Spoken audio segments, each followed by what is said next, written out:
Hello guys, welcome to all of you on my YouTube channel टेरिसस vision. जी हाँ, मैंने आपसे कल से ही आपको वेलकम किया हुआ है कि आज की इस वीडियो में आप सबका स्वागत है, क्योंकि आज मैं आपके सामने शुरू करने जा रहा हूं एक मोस्ट अवेटेड, जिसे कह सकते हैं, पोयम द वेस्टलैंड को। The Waste Land T S. एलियट की पोयम, जिसको 1922 में टी.एस. एलियट ने पब्लिश कराया और मानी जाती है कि ये आती है किसके साथ में, जेम्स जॉयस के नॉवेल यूलिसिस के साथ। और जेम्स जॉयस का नॉवेल यूलिसिस और टी.एस. एलियट का द वेस्टलैंड दोनों माने जाते हैं कि they were the true representation of modern era. They were the true representative of modern era, यानी मॉडर्न एज की जो भी कैरेक्टरिस्टिक्स थी, जो वहां पर ह्यूमन बीइंग्स की सिचुएशन थी, जैसे उनके हालात हो गए थे वॉर को देख करके, या गॉड के कई सारे कॉन्सेप्ट्स को लेकर के, कि एक यहां पर फिलॉसफी निहिलिज्म का भी कॉन्सेप्ट आता है, उन सब से इंस्पायर होती हुई ये पोयम आती है, जिसको हम द वेस्टलैंड कहते हैं। टी.एस. एलियट सच में एक ट्रू अवांट गार्डिस्ट थे। क्या थे वो? एक ट्रू अवांट गार्डिस्ट। जी हाँ, एक ऐसा नाम है। अवांट गार्डिस्ट का मतलब, ये एक फ्रेंच मिलिट्री स्लोगन था जिसका मतलब एडवांस गार्ड। कई बार एग्जाम में आ जाता है और हम क्या करते हैं, अवांट गार्डिस को GUARD वाला कर देते हैं, लेकिन ऐसा वो नहीं है। अवांट गार्डिस का मतलब होता है, अवांट गार्ड का मतलब एडवांस गार्ड। और यहां पर लिटरेचर में इसके मायने ये होते हैं कि आप जो अभी तक की लिटरेरी पैराडाइम्स जो भी रहे हुए हैं, जो भी अभी लिटरेरी स्टैंडर्ड रहा है, उससे आगे बढ़ते हुए आप कुछ चीजों को रिप्रेजेंट करने जा रहे हैं। और यही टी.एस. एलियट ने अपनी इस पोयम द वेस्टलैंड में और जेम्स जॉयस ने अपने नॉवेल यूलिसिस में किया। टी.एस. एलियट जब अगस्त 1914 में, याद रखिएगा, अगस्त 1914 में जब इंग्लैंड आते हैं, क्योंकि वो एक अमेरिकन थे। हालांकि बहुत कई साल पहले, या आप कह सकते हैं कई सदियों पहले, क्या हुआ था कि एलियट के एंसेस्टर्स यहीं से ही अमेरिका माइग्रेट हुए थे, लेकिन एलियट का जन्म अमेरिका में ही हुआ था 1888, और वो अगस्त 1914 में इंग्लैंड आते हैं। और यहां पर वो हार्वर्ड यूनिवर्सिटी के फिलॉसफी डिपार्टमेंट के द्वारा एक फेलोशिप पढ़ते। समझ रहे हैं कि यानी कि हार्वर्ड का जो फिलॉसफी डिपार्टमेंट था, इनको उस डिपार्टमेंट ने जो है क्या दिया था, फेलोशिप 1 साल के लिए, कि आप इंग्लैंड में 1 साल रहेंगे और एरिस्टोटल पर अपना डिसर्टेशन लिखेंगे और उसके बाद आप वापस अमेरिका आ जाएंगे। लेकिन यहां पर आने के बाद एलियट क्या करते हैं, वो एक ऐसे एटमॉस्फेयर में बस जाते हैं कि दोबारा इसके बाद वो क्या करते हैं, अमेरिका नहीं जाते हैं। और इनको एक रीजन भी चाहिए था यहां पर रहने के लिए, और यहां पर इनकी मुलाकात होती है इजरा पाउंड से। जी हां, इजरा पाउंड एक ऐसा नाम जो क्या है, वेस्टलैंड जो पोयम है वो इन्हीं को ही डेडिकेटेड है। वेस्टलैंड जो पोयम है वो इजरा पाउंड को ही डेडिकेटेड है। और एलियट जब इंग्लैंड आते हैं तो उनकी कंपनी में उनके साथ क्या होते हैं, 2-3 ऑथर्स के साथ में वो रहना शुरू करते हैं। लेकिन ये पूरे के पूरे ऑथर्स एक तरीके से डिस्टेस्ट की तरीके से ही देखे जाते थे। ये कौन कौन थे? इजरा पाउंड, दूसरा नाम था किसका, विंडहैम लेविस। और ये भी क्या थे, एक अमेरिकन थे। विंडहैम लेविस भी एक अमेरिकन थे, इजरा पाउंड भी एक अमेरिकन ही थे। और तीसरा नाम जो था वो एक आयरिश मैन, कौन है, जेम्स जॉयस। इन तीनों लोगों का इनको साथ मिलता है, जेम्स जॉयस का और विंडहैम लेविस का, जो कि क्या थे, एक अमेरिकन थे, और इजरा पाउंड तो एक अमेरिकन थे। इस बात को सबको जानते हैं। ये इनके साथ में रहना स्टार्ट करते हैं। लेकिन ये तीनों के तीनों ऑथर इंग्लैंड में एक लिटरेरी डिस्टेस्ट की तरीके से देखे जाते थे, यानी इनकी जो पोएट्री है या जो भी लिटरेरी कंपोजिशन था, उसको बिल्कुल भी उस समय वैल्यू नहीं दी गई थी। और जब इनकी मुलाकात इजरा पाउंड से होती है, तो उस समय तक T S. Eliot the love song of J Alfred Prufrock लिख चुके थे।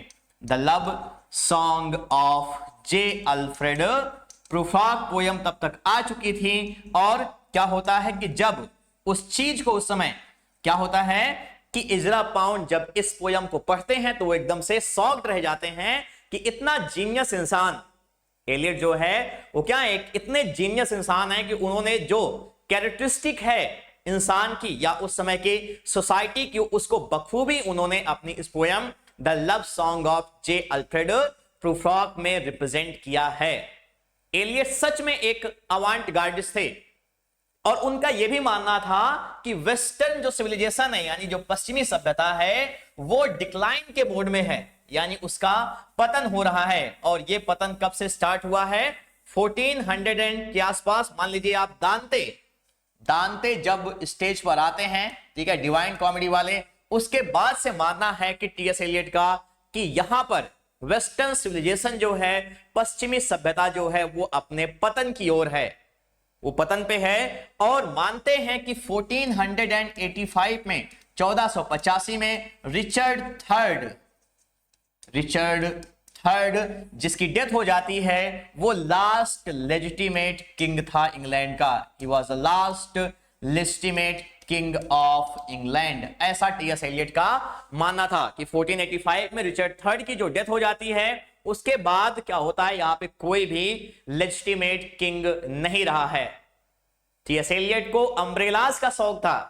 आपको ये जो है जानकारी आपके लिए नहीं होगी कि टीएस एलियट को हमेशा अम्ब्रेला को कलेक्ट करने का, और वो भी कस्टमरी हैंडल्स वाले जो अम्ब्रेला थे वो उनको बहुत पसंद थे और उसे वो हमेशा कलेक्ट किया करते थे, ऐसी उनकी आदतें थी। और एक चीज ये भी है कि उन्होंने ऐसा बताया है वेस्टलैंड को लेकर के कि अपने आप में एक ये फन बात होगी कि वेस्टलैंड को लेकर के टीएस एलियट ने ये लिखा कि मुझे खुद भी नहीं पता है कि जो मैं बता रहा हूं लोगों को, जो मैं लिख रहा हूं उसके बारे में, ठीक है, कि मैंने जो भी चीजें हैं मैं आपको कोट लिख देता हूं, वो the Westland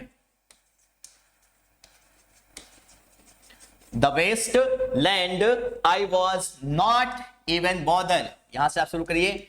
the Waste Land was not even bother in the wasteland was not even bothering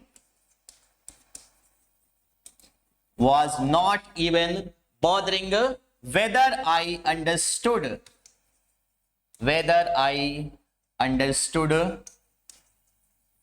what I was saying।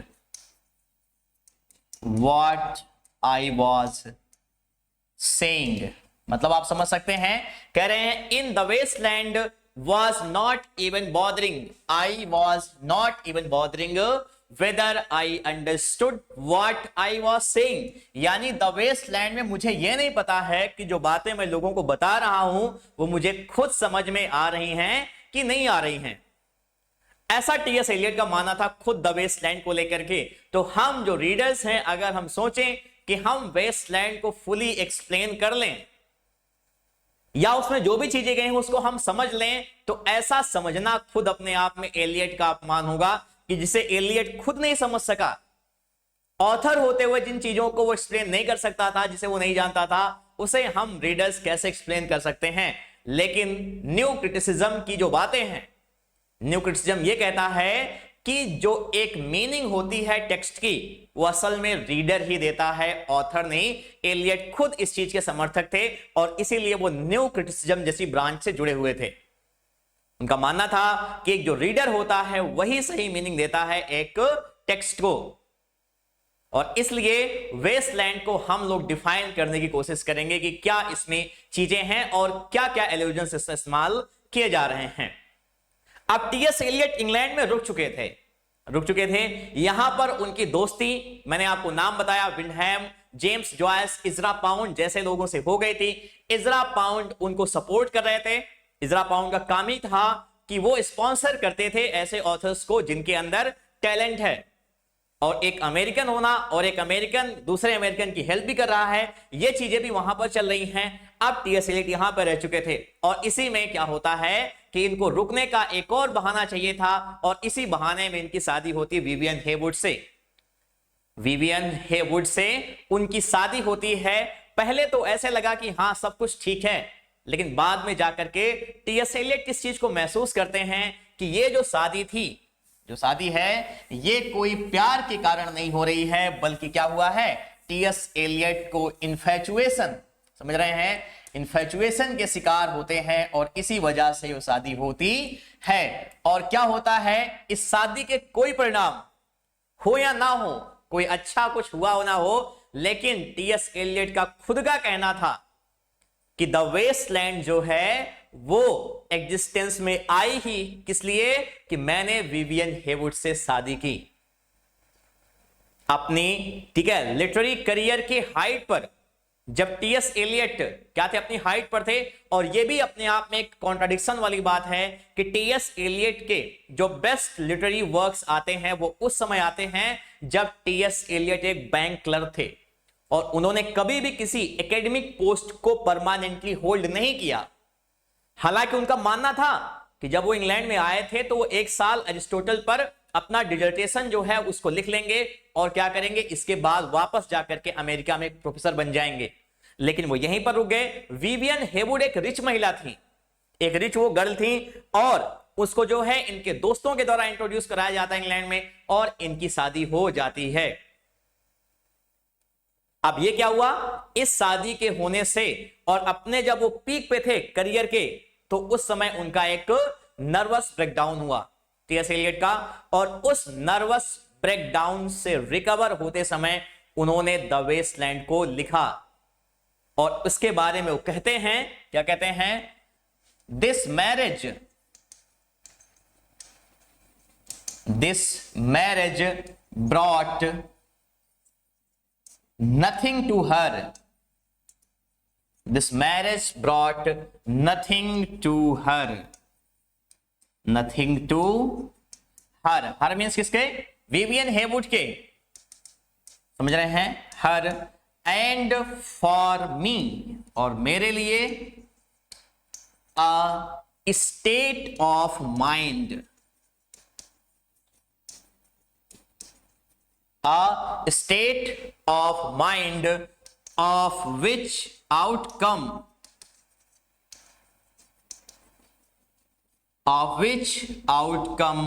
was the wasteland,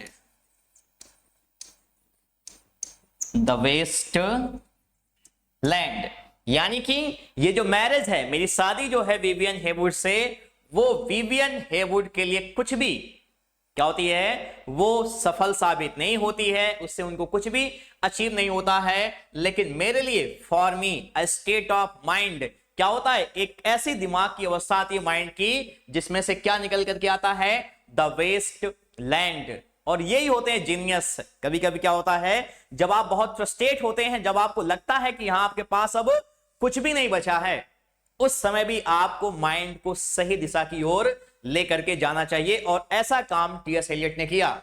जब आपके ऊपर फ्रस्ट्रेशन, एंजाइटी, जब ये चीजें आपके ऊपर आ रही होती हैं, तो उस समय आपको क्या करना चाहिए, आपको क्रिएटिव काम करना चाहिए, जैसा कि टीएस एलियट ने किया द वेस्ट लैंड में, ठीक है। और ओटोलिन, एक महिला थी ओटोलिन, OTTOLINE, ओटोलिन, जो कि ब्लूम्सबरी ग्रुप, आप लोग नाम सुने ही होंगे, BURY, ब्लूम्सबरी ग्रुप, उसकी जो केयर टेकर थी, समझ रहे हैं, उसकी जो केयर टेकर हैं ब्लूम्सबरी ग्रुप, एक बार वो जाती हैं टीएस एलियट से मिलने के लिए, टीएस एलियट से वो मिलने जाती हैं, और मिलने के बाद उनका स्टेटमेंट क्या था टीएस एलियट को लेकर के, डल डल डल डल डल डल, ये बंदा क्या है, एकदम से नीरस है, ठीक है, एकदम से नीरस है और बेकार है, मेरा यहां पे रहने कोई मतलब ही नहीं है। तो इस तरीके की चीजें, जो बंदा नीरस है, जो डल है, उससे वही चीजें क्या कर सकता है, ऐसे पोयम को लिख सकता है, जिसको हम वेस्टलैंड के नाम से जानते हैं, ठीक है। तो ये थी टीएस एलियट के बारे में कुछ बातें, कुछ इंटरेस्टिंग बातें कि किन सर्कमस्टेंसेस में वेस्टलैंड को लिखा जाता है। तो वेस्टलैंड आती है जब टीएस एलियट का एक नर्वस ब्रेकडाउन हुआ था उनकी पत्नी के साथ रहते हो, क्योंकि वो रिश्ते धीरे धीरे क्या होने लगे थे, खराब होने लगे थे। बर्ट्रैंड रसेल के साथ ये कॉटेज शेयर करते थे, जहां पर इनकी पत्नी बर्ट्रैंड रसेल और ये रहा करते थे। और एक बहुत फेमस लाइन है, neither he can't move on, neither she can't move on, neither he can't move on nor she can't move on, और लास्ट में लिखते हैं दे कांट मूव ऑन।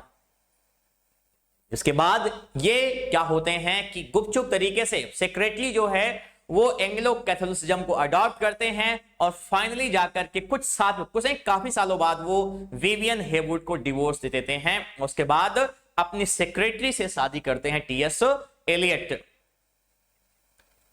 अब बातें करते हैं द वेस्टलैंड की। वेस्टलैंड जो पोयम है, ठीक है, वो उसके बारे में टीएस एलियट ने खुद लिखा फुटनोट में कि इसमें कितनी लाइनें हैं, 433। कितनी लाइनें बताते हैं टीएस एलियट, 433, 433। और ये जो है वो क्या करते हैं, अपने फुटनोट में वो इस चीज को लिखते हैं, और उसके बाद ये गलती कभी सुधारी ही नहीं गई। असल में जो लाइनें हैं वेस्टलैंड में वो कितनी हैं, 434 लाइनें हैं। और पता नहीं एलियट इस चीज को दिखा करके ऑब्सक्योरिटी या जो उनका कॉन्सेप्ट था कॉम्प्लेक्सिटी उसको दिखाना चाह रहे थे, या उनका क्या इंटेंशन था, या सच में टीएस एलियट से काउंटिंग में भूल हो गई थी, इसको लेकर के बातें क्लियर नहीं है।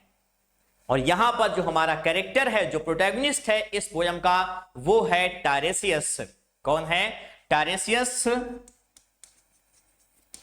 ये वही टायरेसियस है जिसके बारे में बात कर चुका हूं, टायरेसियस विजन हमारा चैनल ही है। Tiresias is the protagonist of this poem, and the poem has been written in a stream of consciousness style.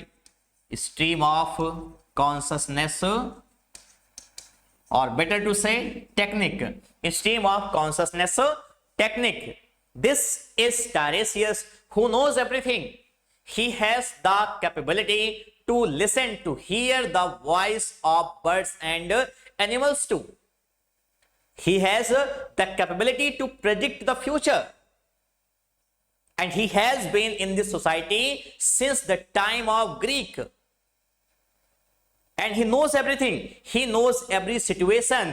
He knows what it is to be a male. He knows what it is to be a female. And what is his role in this poem? His role in the poem is he works like a bridge. He works like a bridge, because T.S. Eliot has presented 4 wastelands in the poem. Means the wasteland of this age, modern age, is not a new one. The situation of wasteland has been in the society since eons, since centuries. It has been the concept of the wasteland. First there was a wasteland in Greek, when Oedipus killed his own father and had sex with his mother. This wasteland was in the Old Testament of Bible. What was there? When people moved towards idol worshipping, यानी मूर्ति पूजा की ओर उनका रुख होने लगा. This wasteland was occurred in the time of Fisher King. Yes, the Fisher King whose soldiers raped the nuns who were protecting the famous Holy Grail. Remember the word Holy Grail. Holy Grail. And this was the grail which was used by Jesus Christ in the famous painting The Last Supper. If you see the Last Supper painting by Leonardo da Vinci, I think he is the painter of this painting, Leonardo da Vinci, then you will notice that there is a bowl kept there. This is the very bowl in which the blood of Jesus Christ was collected when he was crucified. And now it is said that this bowl, where there is the holy blood of Jesus Christ, was kept in a church, and the soldiers of Fisher King went there and raped the nuns to collect that grail. And you know, the curse was occurred on Fisher King, who became paralyzed. और Fisher king क्यों? क्योंकि मछली पकड़ता है वो हमेशा. मछली पकड़ने का काम हम लोग क्या बोलते हैं? बेकार का काम, ऐसे ही टाइम पास हो रहा, बस कुछ नहीं. ये हालत हो गई फिशर किंग की. And now he is looking for the person, now he is looking for a night who could go there and bring that golden bowl, bring that holy grail, so that the curse of their kingdom could be evaded, could be eradicated. And finally, the wasteland is of modern age, where human beings are thirsty of the blood of each other, where there's killing, where there's bloodshed, where there's bombing, where there's murder everywhere, where there's no existence of God. So all these factors, make you think that this is not a new wasteland, but wasteland has been here since the eons.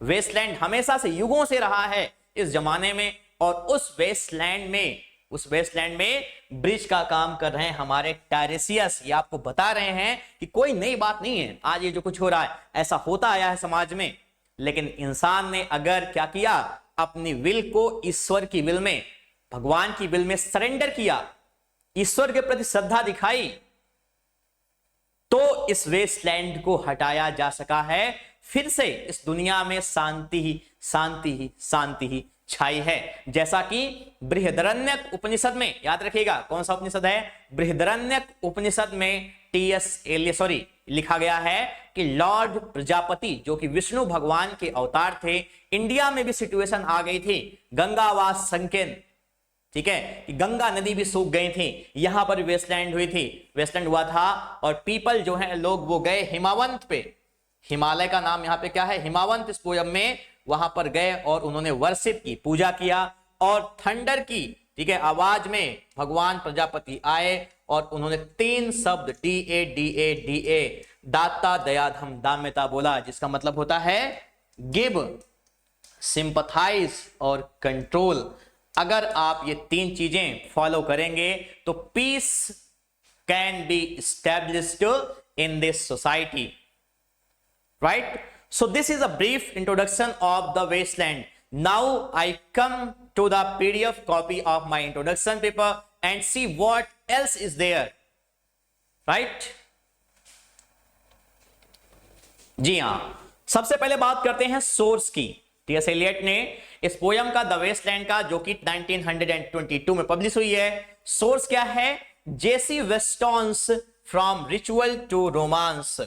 कौन सा work, from ritual to romance. और James Frazer का the golden bough, बहुत ही famous किताब है, और कहां पर आती है इसका जिक्र, मैंने किस टाइप के क्रिटिसिज्म में किया हुआ है, आप लोगों को पढ़ाने में आप लोग इसका जवाब देंगे। देखते हैं कितने लोग कमेंट करते हैं इस चीज को लेकर के कि जेम्स फ्रेजर की द गोल्डन बफ जो किताब है, उसको क्रिटिसिज्म में मैंने आपको कहां पढ़ाया है, किस टाइप के क्रिटिसिज्म में, ये आपका वर्क है। और it was edited by Ezra Pound. जब टी.एस. एलियट ने इस पोयम को लिख लिया तो वो इजरा पाउंड के पास जाते हैं, और इजरा पाउंड ने इस पोयम को एडिट किया, इवन यहां तक कि इतना एडिट किया कि कुछ सेक्शन को, जैसे कि डेथ बाय वाटर को, इतना ज्यादा घटा दिया कि महज चंद लाइनों में वो सीमित होकर के रह जाता है। कौन सा, death by water.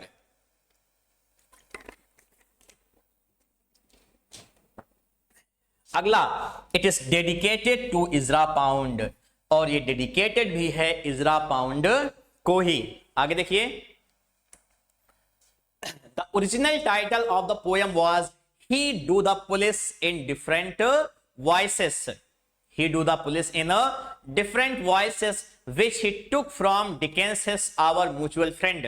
Remember this, कहां से लिया गया है इसका टाइटल, डिकेंस के Our Mutual Friend से, जो इसका पहले टाइटल था। लेकिन इजरा पाउंड के सजेशंस में यह भी था कि आप इस टाइटल को, और एक और टाइटल है वो जोसेफ कोनराड का, ठीक है, वहां से लेने वाले थे, उसके लिए क्या करते हैं इजरा पाउंड, इनको मना करते हैं कि आप ये काम नहीं करेंगे। It was first published in the Criterion in October 1922। सबसे पहले कहां पब्लिश हुई, अक्टूबर 1922 में क्राइटेरियन में। इन द डायल का डी कैपिटल कर लीजिएगा, डायल में नवंबर 1922, ये सारी मैगजीन्स हैं। और फाइनली बुक फॉर्म में कब, दिसंबर 1922। तो आपसे अगर पब्लिकेशन के बारे में पूछता है तो 1922 ही सबका रहेगा, अक्टूबर, नवंबर, दिसंबर है, तो 1922 में ये पोएम पब्लिश हुई थी। It was written earlier under different title he do the police in different voices. 1921 इसको आप कर सकते हैं। There are total 434 lines in the poem. कितनी लाइनें हैं? 434 लाइन्स हैं in the poem.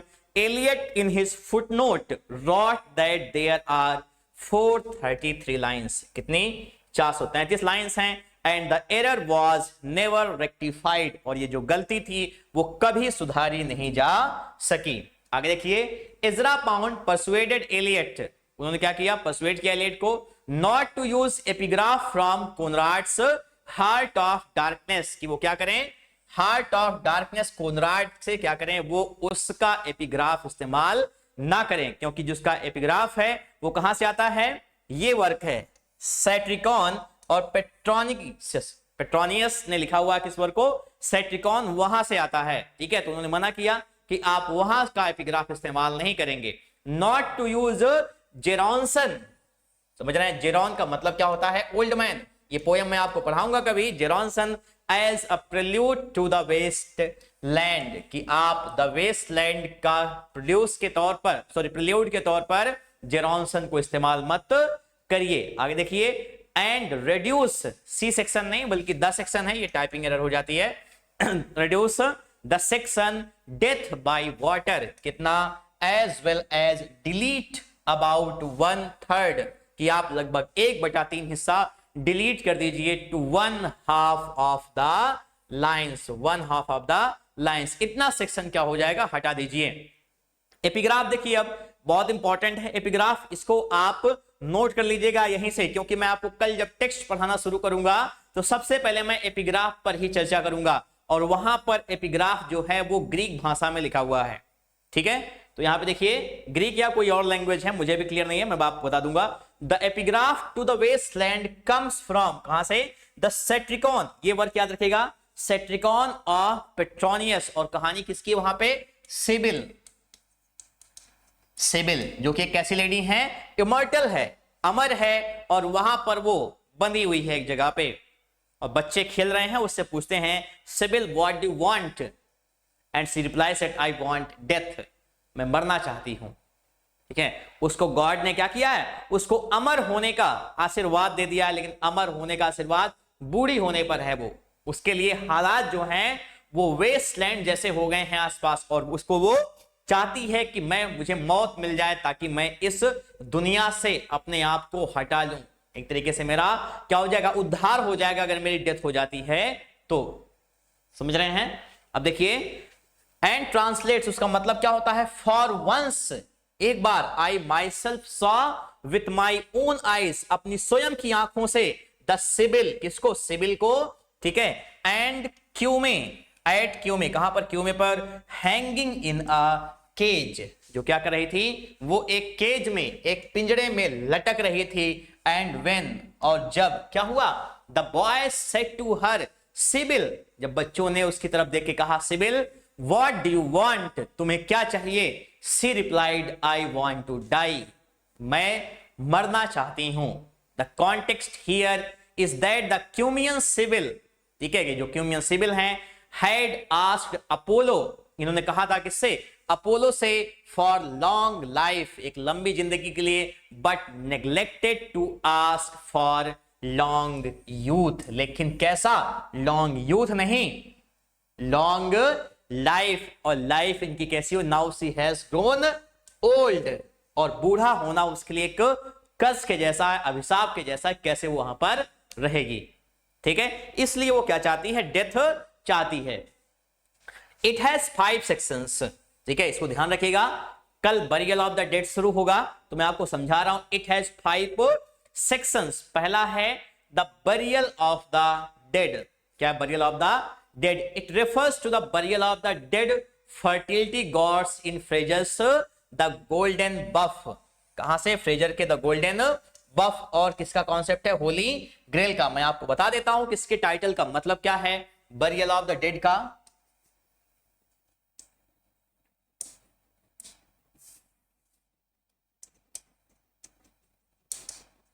Burial of the dead का मतलब समझ लीजिए। बरियल ऑफ द डेड का मतलब क्या है ग्रीक सिविलाइजेशन से इस कॉन्सेप्ट को लिया गया है और वहां पर जो उनके गॉड थे उस समय, जिसको लेकर के ग्रीक ट्रेजेडी का डिथीरैम्ब लिखा जाता है, अगर आपको याद हो मैंने कई बार बताया भी है। डिथीरैम्ब वो कौन है? डायोनिसस। कौन है? डायोनिसस। और ये ग्रीक गॉड हैं, ग्रीक गॉड हैं, और इन्हीं का ही रोमन फॉर्म है बाक्छस। रोमन माइथोलॉजी में इन्हीं गॉड को क्या कहा गया? बाक्छस, BACHHUS। और आपको अगर याद हो तो ये नाम कहां पर आता है? किस पोयम में? कीट्स के? Question mark. आप बताएंगे इसको कहां पर आता है? बाक्छस गॉड का नाम, रोमन गॉड जो है, किस कीट्स की पोयम? मैं नाम भी बता दे रहा हूं, जॉन कीट्स की पोयम है, वहां पर इनका जिक्र आता है। अब यह है कि डायनिसस और बाक्छस दोनों क्या हैं? Both are the gods of fertility. समझ रहे हैं? Fertility and wine. Fertility and wine क्या है वो लोग? दोनों भाई, दोनों गॉड एक ही हैं। तो वो किसके देवता हैं? फर्टिलिटी यानी उर्वरता के, एंड वाइन और किसके? शराब के। अब ग्रीक माइथोलॉजी में जब किसी की डेथ होती थी, आप समझिएगा, ध्यान रखिएगा इस चीज को, ग्रीक माइथोलॉजी में जब किसी की डेथ होती थी तो वो डेड बॉडी को दफनाने के साथ साथ क्या करते थे? वहां पर एक पेड़ को भी लगाते थे। वहां पर एक पेड़ लगाते थे, और जैसे ही वो पेड़ क्या होता था? उसमें अंकुर निकलता था या वो पेड़ बड़ा होना शुरू होता था, तो ये माना जाता था कि क्या हुआ? इस तरीके से उनके गॉड जो हैं, जो डायनिसस हैं, उनको भी क्या हो रहे हैं? वो भी वहां से निकल रहे हैं, उनके भी जीवन निकल करके आ रहा है। तो यहां पर इसका जो टाइटल है बरियल ऑफ द डेड, वो उसी को सिंबलाइज कर रहा है, क्योंकि लास्ट में आप देखेंगे ट्रिटसॉन नाम का आदमी मिलता है। टारेसियस को मुलाकात किससे होती है? ट्रिटसॉन से। और ट्रिटसॉन को बुलाकर कहते हैं, ट्रिटसॉन तुम ये बताओ कि तुमने अपने आंगन में जो लाशें दफनाई थी, क्या उसमें से स्प्राउट्स निकलने शुरू हो गए? अंकुर निकलने शुरू हो गए? कुत्तों को दूर रखना उन लाशों से, ठीक है? वो इंसानों के दोस्त होते हैं, डेड बॉडीज के नहीं तो क्या करेगा? अपने नाखून से वो पूरी की पूरी डेड बॉडी को खराब कर देगा। तो ग्रीक माइथोलॉजी में वहां पर एक स्पिरिचुअल, ठीक है, क्या होता है? स्पिरिचुअल रिबर्थ की बात होती थी, यानी अगर किसी डेड बॉडी के पास से पेड़ निकल रहा है तो वहां पे स्पिरिचुअल रीबर्थ हो रहा है। बस बट वेस्टलैंडर्स लैक दिस कॉन्सेप्ट। लेकिन वेस्टलैंडर्स को पता ही नहीं है कुछ, स्पिरिचुअल रिबर्थ क्या उनके लिए कोई मतलब ही नहीं है। और यही कंट्रास्ट दिखाता है, पूरी पोयम कंट्रास्ट पर ही बेस्ड है। पास्ट में चीजें कैसी हैं, अभी कैसी हैं। स्पिरिचुअल रिबर्थ की बात होती थी, और यहां पे आज क्या हो रहा? लाशों को आप दफनाए हुए हैं, आंगन में दफनाए हुए हैं, ठीक है, और जो भी युद्ध की हुई है लाशें मरी हुई हैं, समझाया जा रहा है कुत्तों को वहां से दूर रखिएगा, वो इंसानों के दोस्त होते हैं, डेड बॉडीज के नहीं। ठीक है, ये आप समझ गए होंगे बरियल ऑफ द डेड का मतलब। अब आगे देखिए, ठीक है, तो Frazer's the golden bough, holy grail हो गया। A game of chess, a game of chess, दूसरा सेक्शन कौन सा है? A game of chess. और ये लिया गया है कहां से? The title is taken from Thomas Middleton's tragedy, कौन सी? Women beware women, the chair she sat on like burnish throne. ऐसी पोयम है वहां पे, ऐसी लाइंस हैं, समझ रहे हैं? तो वहां पे ये बताया जाता है कि एक औरत है और वहां पे वो बैठी हुई है गेट के बाहर, और अंदर सेक्सुअल एक्टिविटी चल रही है, सेक्सुअल क्राइम चल रहा है। And when anybody comes towards them, you know, they make a knock on the door, खट, and it is an indication that you have to be careful, now somebody is coming. Women beware women, ये condition आ गई है कहां पर? Modern Westland में, ठीक है। And from the Tempest, और कहां से? टेम्पेस्ट से भी। Those were the pearls that were his eyes, बार बार आएगी लाइन, मैं बताऊंगा आपको। Those were the pearls that were his eyes, क्या है इसका मतलब? देखेंगे पोयम में ही, बहुत कुछ बचा है वहां के लिए भी। आइए अगला section, the fire sermon. The fire sermon, Eliot finds suitable objective correlative, ठीक है, कहां पर? In Lord Buddha's fire sermon. And what was the fire sermon? Fire symbolises the fire of lust. fire of lust. And he tells in the line, you know what he writes? Burning, burning, burning, burning. What does it mean? That the entire world is burning in the fire of lust. विलासता की, ठीक है, और वहां पे physical relationship के, ठीक है, अलग मायने हैं। ऐसे चल रही है पूरी दुनिया। और वहां पे एक सेक्शन आता है, एक जगह आएगी जहां पर बातें होंगी किनको लेकर के, कि किस तरीके से 3 गर्ल्स हैं और उनका रेप किया गया है। My people humble people, my people humble people, they don't know anything, वो कुछ नहीं जानते। आज भी ये सिचुएशन है इंडिया में, हर जगह। इंडिया नहीं, किसी भी देश की बात में कर रहा हूं। किसी गरीब महिला का रेप होता है, बच्चियों का रेप हो रहा है, and you know they do not have voice. Philomel की बात आएगी इसी में ही, चेंज ऑफ फिलोमेल, ठीक है। और कहां से? मेफिस्टो, सॉरी क्या नाम है, ओविड के मेटामॉर्फोसिस से कॉन्सेप्ट लिया गया है कि लड़की का रेप करके जीभ ही काट दी जा रही है, टंग काट दिया जा रहा है कि तुम बोलोगी नहीं इस चीज को लेकर के। Finally she tells everything to her sister, and her sister you know what she does, वो अपने बेटे का ही मांस पका करके अपने पति को खिला देती है। ओविड के मेटामॉर्फोसिस में jug jug jug to the dirty ears, T S. Eliot लिखता है। टायरिसियस ने सब जानता है, नाइटिंगेल की भी आवाज को जानता है। आज भी नाइटिंगेल क्या कर रही है? टुट टुट जुग जुग जुग डर्टी ईयर्स, टुट टुट टुट बोल रही है, अपना गाना बता रही है कि हाउ शी वाज रेप्ड। और हमें लग रहा है कि तो गाना गा रही है। No, she is not singing, she is telling that what actually happened with her, how she was raped.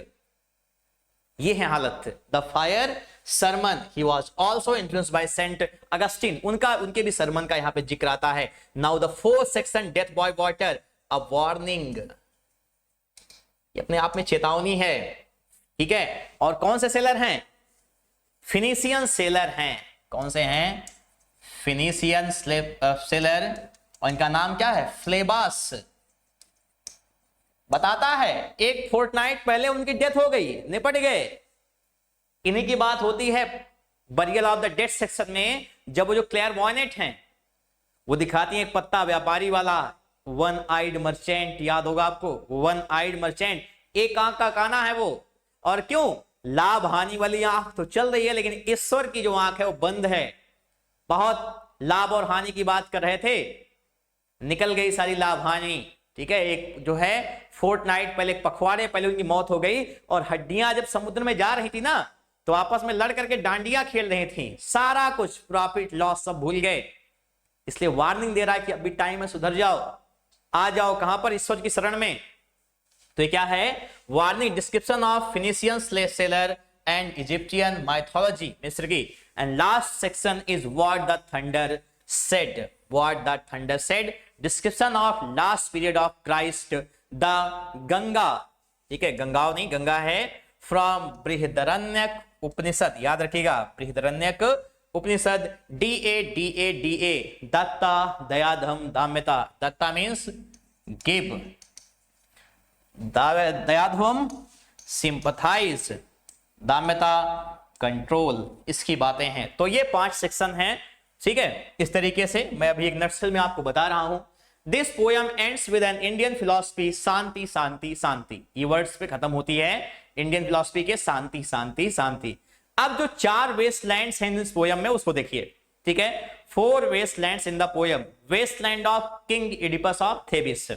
मैं इसको आपको बार बार कहानी बता चुका हूं, इसलिए मुझे बताने का जो है कोई मतलब होता नहीं, आप समझ लीजिए। Oedipus killed his father Laius, Oedipus, ठीक है, क्या करता है? जो कि थेबिस का राजा है, वो अपने पिता लायस को मार देता है, ठीक है, क्योंकि उसके जन्म के समय एक भविष्यवाणी हुई है कि वो अपने पिता को मार देगा, ठीक है। तो अपने पिता को मारता है, and had sex with his mother, और अपनी मां के साथ, ठीक है, फिजिकल रिलेशनशिप स्टैब्लिश करता है।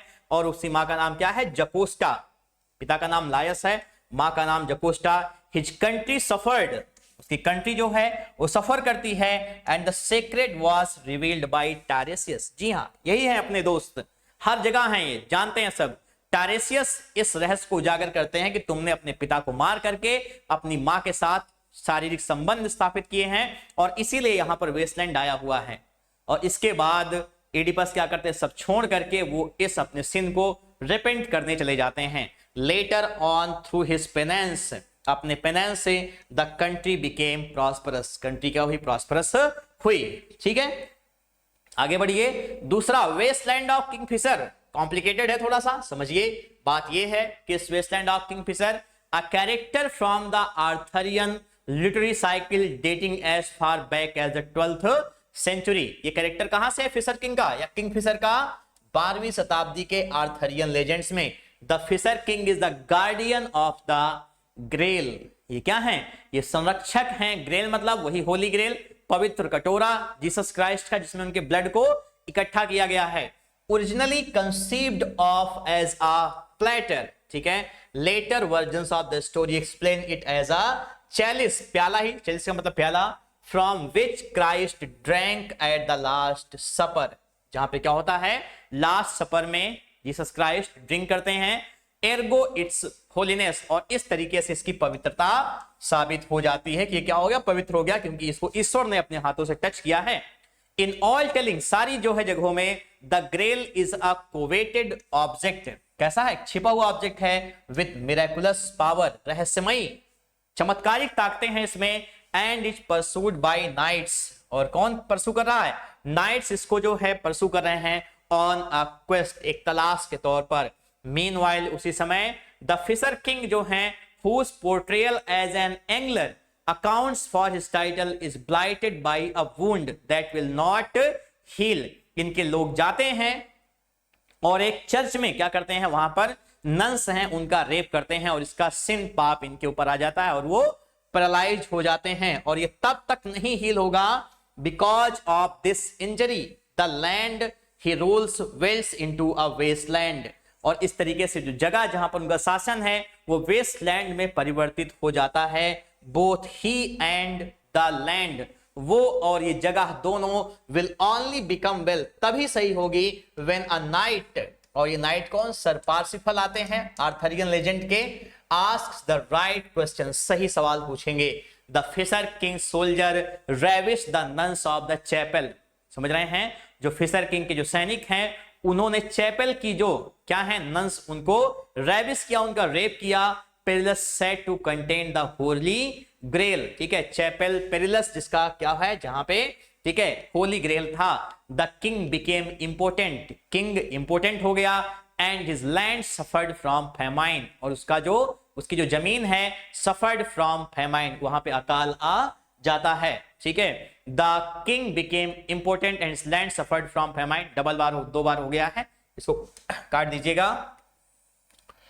ठीक है, द किंग होप्ड, किंग ने ये समझा, दैट अ के नाइट वुड कम, एक जो है वॉरियर आएगा, and go to the church perilous, वो चर्च पेरिलस में जाएगा, and sin would be vanished, और उनका जो पाप है वो हट जाएगा। This would be followed by his rebirth, और अगर ऐसा हुआ तो उनका रीबर्थ होगा of the body of fisher king and prosperity to his land, उनका जो लैंड है वो भी क्या हो जाएगा, सही हो जाएगा।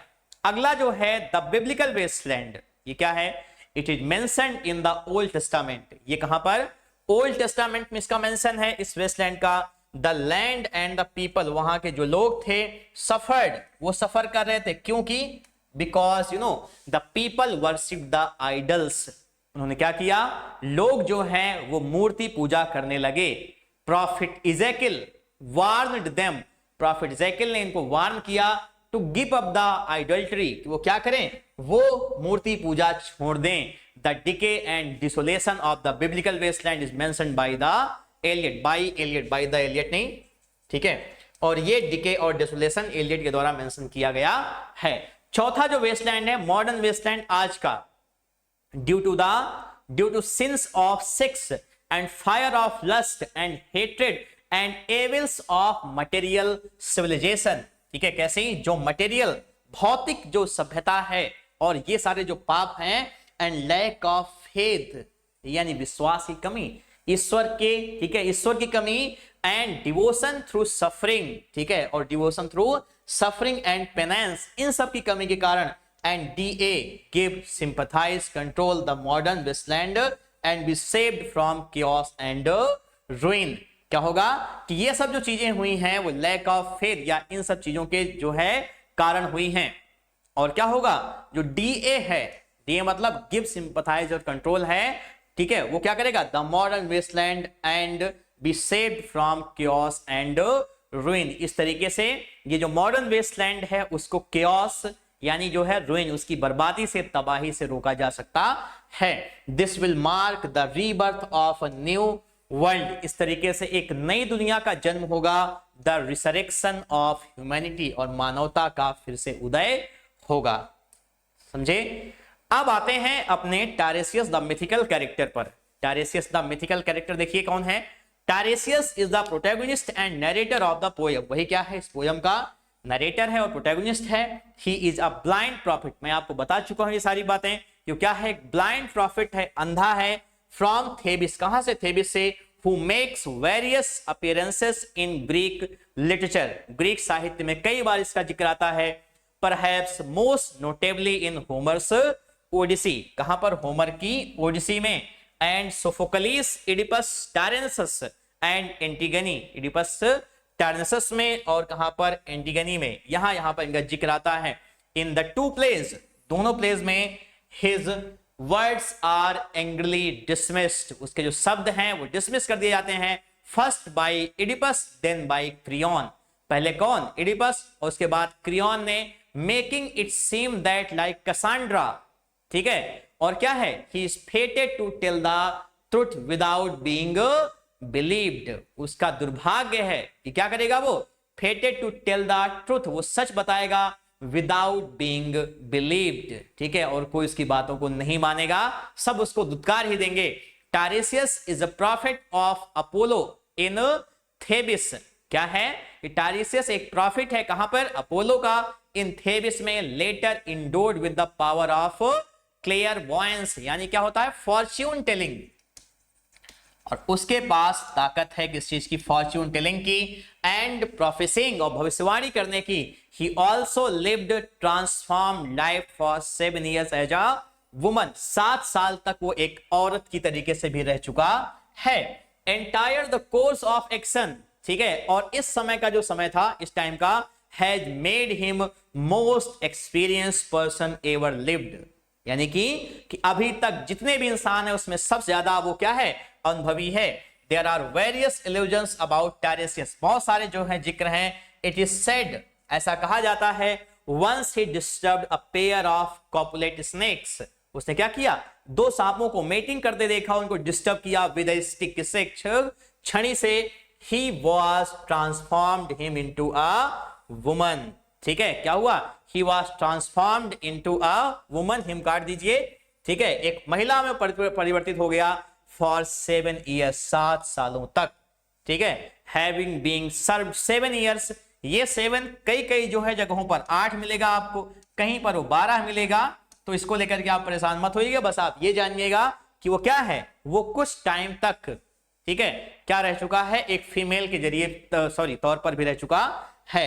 हैविंग बीइंग सर्व्ड 7 years, 7 सालों तक सर्व करने पर, ऑफ ट्रांसफॉर्म लाइफ, यानी फीमेल के तरीके से। Once again he came across a pair of snakes, फिर से वो क्या होता है, एक जोड़ी सांपों के पास आता है। And again was cursed to become a man, ठीक है, again was cursed to become a man, और फिर से इसको श्राप मिलता है कि तुम एक आदमी हो जाओगे। दस he has experiences of both having a male and female. इस तरीके से उसके पास दोनों अनुभव हैं, एक मेल होने का और एक फीमेल होने का। He was once drawn into argument between Hera and Zeus। ये बहुत इंपॉर्टेंट बात है कि एक बार वो बहस चल रही थी हेरा और ज्यूस में, याद रखिएगा।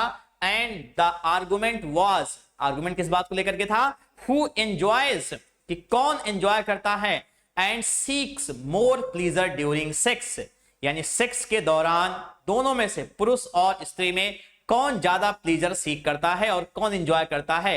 Hera was of the view that man, Hera का मानना था कि आदमी करता है, बट ज्यूस क्लेम्ड वुमन, लेकिन ज्यूस का मानना क्या था, वुमन को, औरत को। बट टारेसियस, लेकिन टारेसियस हैविंग बीइंग एक्सपीरियंस्ड बोथ, दोनों में अनुभव होने के कारण वो जानता था, क्योंकि एक महिला और एक पुरुष दोनों रह चुका है। क्लेम्ड वुमन एंजॉयज 9 पार्ट्स, कि एक महिला क्या करती है, वो 9 पार्ट्स को एंजॉय करती है, and man part out of 10 parts, ठीक है, और मैन आउट ऑफ 10 पार्ट्स मतलब एक हिस्सा बस। दिस इन्फ्यूरिएटेड हेरा, और ये बात हेरा को बड़ी जो है नागवर गुजरी। He was struck blind because of his impiety and profanity, उसकी इस बात के कारण क्या होता है, उसको अंधा बना दिया गया। ज्यूस वॉज रिसोर्स, ज्यूस ही बचे थे, less to save from the curse but he bestows him, ठीक है, वो less to save from the curse यानी श्राप से उसको बचा तो नहीं सकते थे, बट ही बेस्टोज हिम, लेकिन वो उसको देते हैं with the power of foreseeing, यानी कौन सी ताकत, फोरसीइंग की, देखने की आगे, and life span of 7 generations, remember that how much he can foresee, ठीक है, and he can tell about the 7 generations of this world. He understands languages of birds and animals etc. वो पक्षियों की, जानवरों की भाषा समझता है। The maiden use of Tiresias can be witnessed in Odyssey book 11, यानी कहां पर, ओडिसी जो होमर की है, बुक 11 में वहां पे उसका जिक्र मिलता है। Tiresias was a common title for seer or prophet during earlier years. टायरेसियस एक कॉमन टाइटल था उन लोगों का, ऐसे प्रॉफिट का, पैगंबरों का, ठीक है, जो इसके पहले सालों में आए, ठीक है। This is how the Tiresias was elevated to the level of an oracle, और इसी तरीके से टायरेसियस को बढ़ा करके कहां पे ले जाया गया, लेवल ऑफ एन ओरेकल, भविष्यवाणी तक के लेवल पर, कि वो बता सकता है कि क्या होने वाला है। I Tiresias know everything, Waste Land में कहता है कि I Tiresias know everything that what was enacted on this divan, किस दीवान पर क्या हुआ था, क्योंकि उसे पता है सारी चीजें, ठीक है। He serves the function of an oracle in the Waste Land, और वो एक ओरेकल के फंक्शन को सर्व करता है कहां पर, वेस्टलैंड में। So this was all about the introductory part of the wasteland, and I hope that you all would have understood that what actually I taught you. क्या है इन पांचों जो है सेक्शंस का मतलब, क्या है टायरेसियस का रोल, क्या, और किस तरीके से यहां पे माइथोलॉजी को इस्तेमाल किया गया है। तो अपनी आने वाली वीडियो में कल मैं आपसे स्टार्ट करूंगा टी.एस. एलियट के द वेस्टलैंड के टेक्स्ट को। April is the cruellest month, breeding lilacs out of the dead land, mixing memory and desire. तो आइए देखते हैं, इस जर्नी का एक अहम हिस्सा बनते हैं वेस्टलैंड का, और देखते हैं कि आने वाली क्लासेस में कौन कौन सी ऐसी इंटरेस्टिंग चीजें हैं और कौन कौन सी ऐसी स्टोरीज हैं जो मैं आपसे शेयर करता हूं। तो thank you so much for watching, have a good day. ये वीडियो कैसी लगी आप लोग अपने लाइक और कमेंट के जरिए जरूर बताइएगा।